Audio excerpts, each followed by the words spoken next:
65431 is the open line number if you'd like to join me on the program this morning. A recent survey run by Newcastle Financial Planning to their clients that work in the mining industry found that people are more concerned about money than death or injury. That's even after the recent mine collapse at Paxton last month. To give us a bit more information on what this survey actually bore out, we're joined by Jessica Shualo from Newcastle Financial Planning. Jessica, good morning. Good morning, Stephen, and thank you very much for having me on the show this morning. My pleasure. This is a little bit disturbing, I would have thought. Firstly, what prompted you to conduct this survey? Well, the largest occupation segment of our Newcastle Financial Planning clients is mining. About a fifth of our clients work in the mining industry, and it said that the mining industry contributes to about 60,000 local hunter jobs. So as part of this community, we really wanted to get to find out what the issues were for our clients, especially with all the conversation around Paxton mine collapse and job insecurity at the moment, and offer some support solutions for our clients and the greater community. So what are you finding? I mean, obviously the high incomes that are available in the mines are attracting people to those particular occupations, but that particular statistic that they're more concerned about the money than they are death or injury, is that because most people see that the industry is safe and the safety measures in place are adequate? Look, I think it's a combination of a few things. It's really the insurance agent industry and underwriting rates mining in the top 10 most dangerous jobs. It's actually rated number 4. But when presented to our clients, it's almost as though the money that comes with it outweighs, the risk that comes with that job and territory.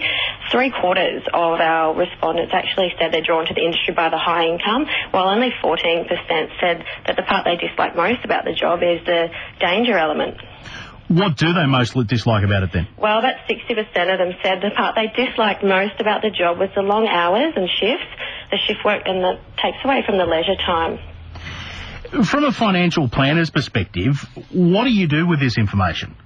Well, what we saw in the survey, which I somewhat find comforting, is that nearly all of our clients actually said that they feel they've got adequate insurance cover, which I think adds to the statistic. When we presented how often or how much your family members worry about you while you're at work, only about a third of them said it wasn't even applicable.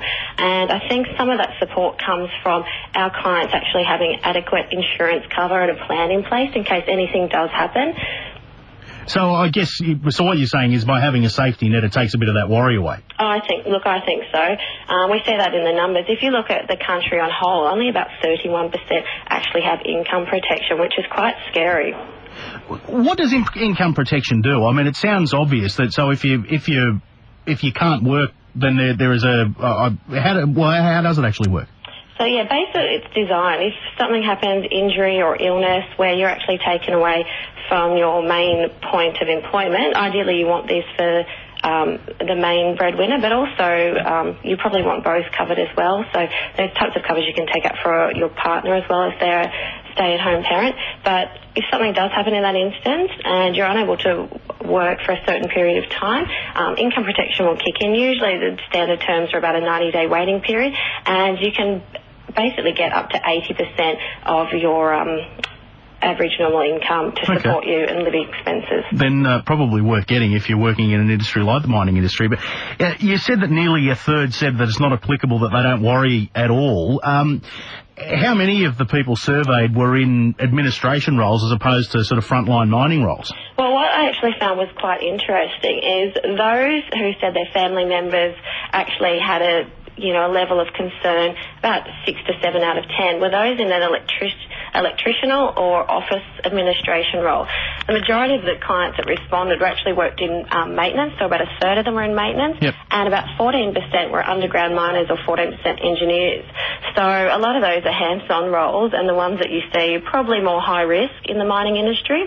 And it seemed that the level of concern was actually lower in the traditional, more high-risk roles. Fair enough. Maybe they're, I don't know, less concerned. Well, they see themselves as professionals and good at their job and are relatively safe underground. But I just find the statistics extraordinary. I would have thought that the concern for safety would have been a lot higher than that. But I guess, look, we are living in a world where work health and safety measures are pretty stringent, especially in Australia. So was there anything in the research that said that was a contributing factor to the lack of concern? Yes, look, we did actually have an open field column in the survey, and one of our respondents actually themselves gave feedback indicating that the transport and train line industry is more higher risk, although, in the traditional insurance industry and underwriting, they still don't rate that as high as mining in terms of high-risk occupations. Perception is often different to reality. Jessica, great to talk to you this morning. Thank you very much, Stephen.